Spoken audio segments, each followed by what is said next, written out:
सच्चाई बहन जी, दोनों फोटो ऐसे नहीं हटानी है और ना ही दोनों फोटो ऐसे हटेंगी। जब तक दो में से एक फोटो आपके दिल में नहीं समा जाएगी, आपके हृदय में नहीं समा जाएगी और आपको उस परम पिता परमेश्वर का और गीता जी में लिखा वो विधान जब तक पूर्णतया समझ में नहीं आ जाएगा। गीता जी में गुरुदेव ने पढ़ाया कि अनन्य भक्ति से ही इस जीव का मोक्ष संभव है। अनन्य भक्ति कहते हैं केवल एक परमेश्वर की पूजा, एक परमेश्वर की साधना। तो आज भगत समाज को काल इसी प्रकार तो ठग रहा है और परमात्मा यही चोट मार मार के भगत समाज की आंखें खोलना चाह रहे हैं। जो बुद्धिमान होता है वो समझ जाएगा। आज संगत कबीर प्रगट दिवस मनाती है, जबकि ये नहीं मनाना है।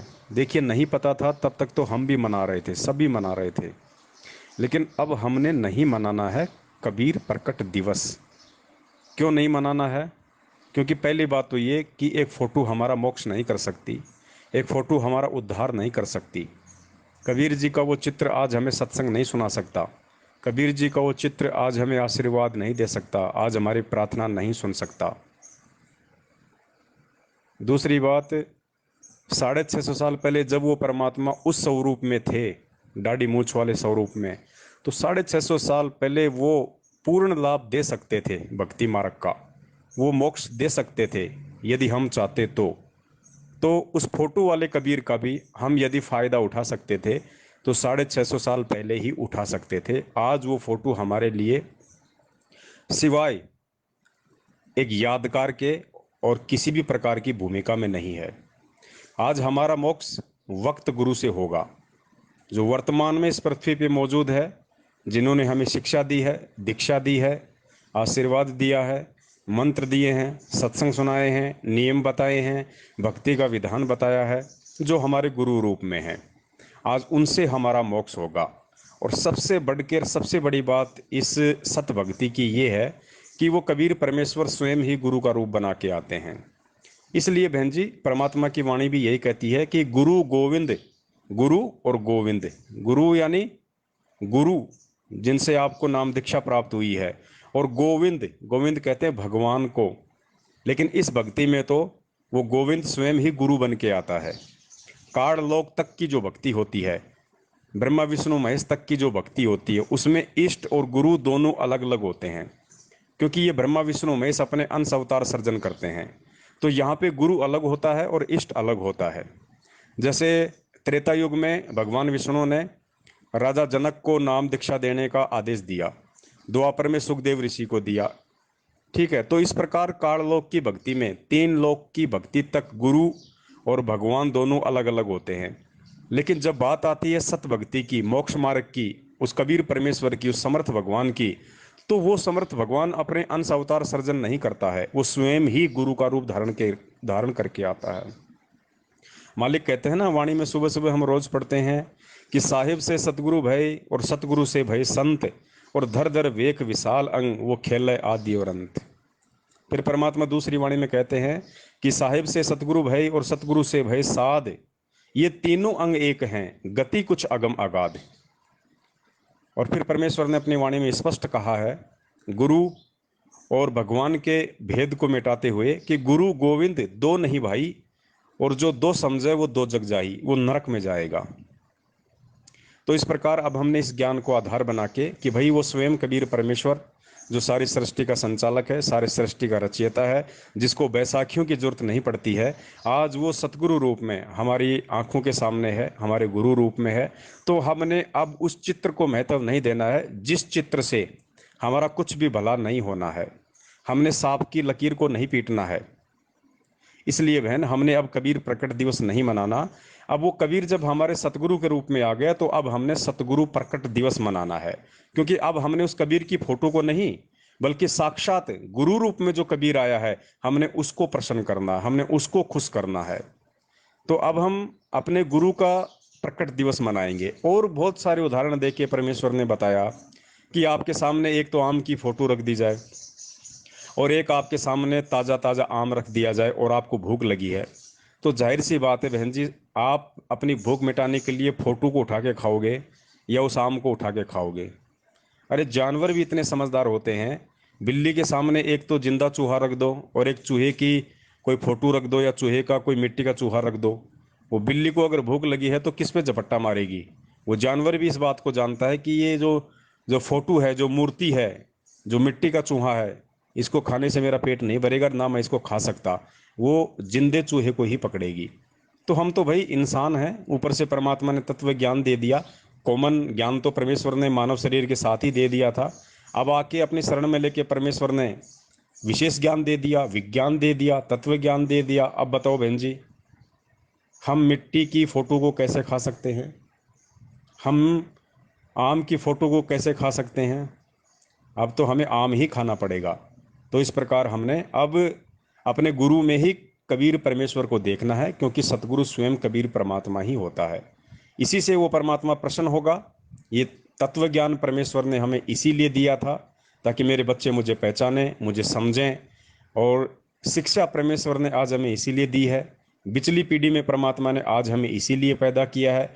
और ये दुनिया भर के शास्त्र ग्रंथ रातों को 2-2 बजे जाग के परमात्मा ने हमें इसीलिए पढ़ाए थे कि मेरे बच्चे मुझे पहचान लें कि संत रामपाल जी महाराज जी के रूप में मैं कौन हूँ।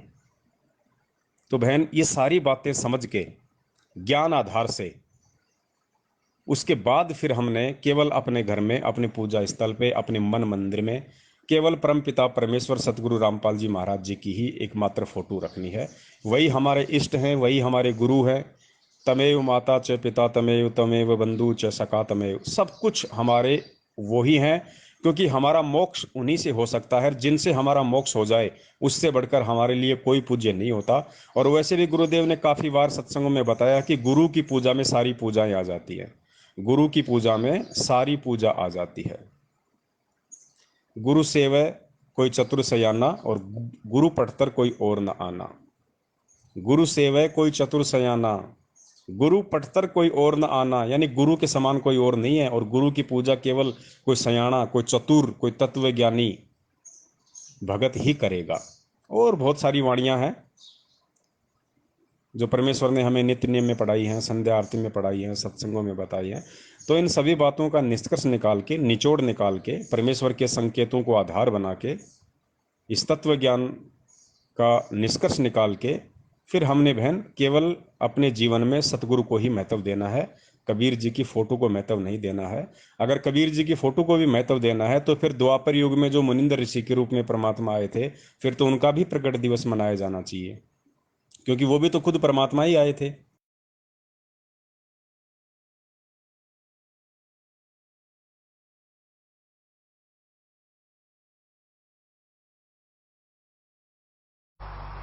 ये नियम है ईश्वर का। गुरु मानुष कर जानते ते नर कहिए अंधे, वह दुखी संसार में आगे यम के फंदे। जैसे गुरु या भगवान भगवान हम कर रहे हैं और परमात्मा आपके पास आ जाए और आपसे बात करे, आपसे कहे बेटा शराब नहीं पीना है, आपने बीड़ी नहीं पीनी है, चोरी नहीं करनी है, किसी की आत्मा नहीं दुखानी है, तो आप क्या करोगे? आप उनकी बात को मानोगे क्योंकि भगवान कह रहा है। तो यही दास कह रहा है, समझो कबीर परमात्मा कह रहा है। यही सोचकर आपने ये बुराई और आज्ञा का पालन करें सरेगा, तो तब हम परमात्मा पाएंगे, नहीं तो नहीं मिल सकता। हम भगवान को चाह रहे हैं, परमात्मा के दरबार में जाएंगे, वहां इस दास के रूप में आपको परमात्मा मिलेगा। और जैसा आपका व्यवहार विचार, जैसा बोलना, जैसे आपके मन में श्रद्धा या कपट जो भी है, ये विद्यमान रहेगा।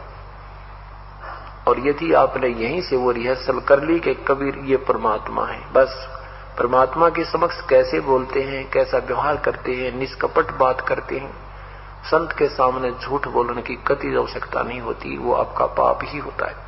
हम कोई ऐसी आपके ऊपर कोई पाबंदी या ऐसा कोई वस्तु नहीं थोपते जिससे आपको झूठ बोलनी पड़े। और नहीं हम कभी ऐसा कुछ कहते भी दान करो या इतने पैसे दे दो जिससे आपको झूठ बोलनी पड़े या आनाकानी करनी पड़े। नहीं, केवल जो आपका आत्म कल्याण हो सकता है उतनी ही बातें आपको कहेंगे, उतना, और वो भी नहीं करोगे तो फिर आप अधिकारी नहीं हो। हम क्या कहेंगे कि ये कोई बुराई नहीं करना, बीड़ी शराब मांस तम्बाकू नहीं पीना, कोई मर्यादा भंग नहीं करना, क्योंकि ये खेल का मैदान है और इसमें जरा से भी फाउल हो जाओगे आप बाहर बैठ जाओगे, एक जीवन आपका चला जाएगा।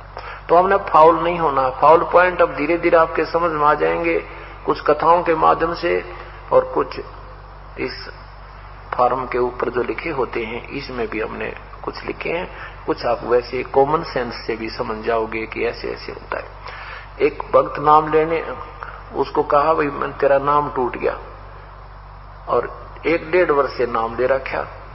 ने बोला नो के ऊपर टूट गया, अरे तेरा गजब भैया, गुरु जी कह रहे भी तेरा नाम खंड हो गया, और आगे से ये बोल रहा है नो के ऊपर टूट गया, अरे तेरा ने कह दी हाँ जी कोई गलती बन गई होगी और आगे नहीं करेंगे।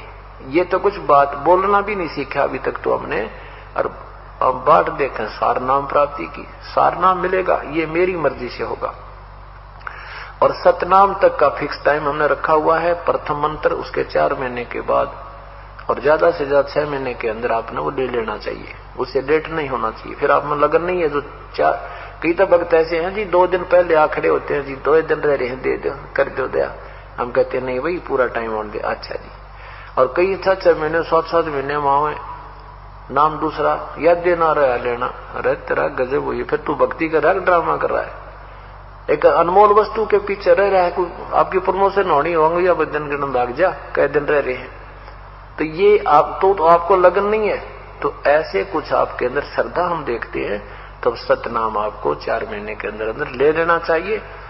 और फिर सार नाम ये दास देगा जब आप योग्य हो जाओगे। सार नाम के लिए आपने बहुत विनम्र, आपके अंदर भक्ति की कमाई भी बढ़नी चाहिए, कति मन में सतगुरु और परमात्मा एक हो जाने चाहिए, और विनम्रता आ जाएगी तब ये सार नाम काम करेगा।